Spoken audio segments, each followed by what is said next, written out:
Hi guys, welcome back to my channel. இன்றைக்கி நீங்கள் பார்க்குறது என்னென்னா, என்னுடைய saree தான் இது.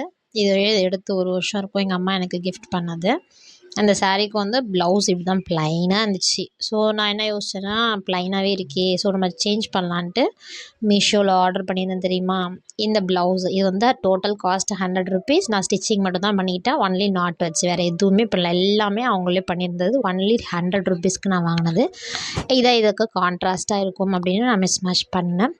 பட் யோசித்தேன், என்னடா அது நம்ம இன்னொரு ப்ளவுஸ் வச்சுருக்கோமே, அது என்ன பண்ணலாம்னு யோசிக்கும் போது என்னோடய நெட் கிளாத் ஒன்று இருந்துச்சு. ஸோ நெட் ஃபேப்ரிக் வச்சு நான் இது வரைக்கும் நான் எந்த ப்ளவுஸும் ஸ்டிச் பண்ணது கிடையாது. So let me try for me அப்படின்னு என்ன செஞ்சேன்னா, இதுக்கு பேட்ச் ஒர்க் கொடுக்குற மாதிரி ட்ரை பண்ணியிருக்கேன். இப்போதைய ட்ரெண்ட் என்ன அப்படின்னு யோசிச்சுட்டே இருந்தேன். எனக்குங்கிறதுனால நான் ரொம்ப யோசித்து டைம் எடுத்து ஓகே நம்ம ஸ்லீவுக்கு வந்து பஃப் வச்சிடலாம் அப்படின்னு இப்போ இந்த மாதிரி ட்ரை பண்ணேன். இது எப்படி இருக்குதுன்னு சொல்லுங்கள்.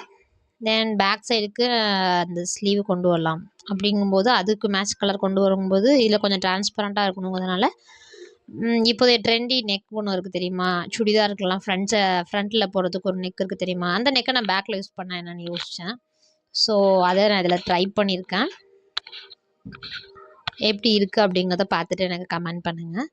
இதில் டபுள் லேயராக கொடுத்துருக்கேன். எனக்கு சிங்கிள் லேயர் ஓகேவா தோணலை, கொஞ்சம் ஸ்டிஃபாக இருக்கணும்னு டபுள் லேயர் கொடுத்து நான் அட்டாச் பண்ணியிருக்கேன். எப்போ நான் வியர் பண்ணணும் அப்போ கண்டிப்பாக நான் உங்களுக்கு இதை அப்லோட் பண்ணுறேன். எப்படி இருக்குது இந்த மாடல் அப்படிங்கிறத சொல்லுங்கள். தேங்க்ஸ் ஃபார் வாட்சிங். இன்னொரு புதிய வீடியோவில் உங்களை சந்திக்கிறேன். பாய்.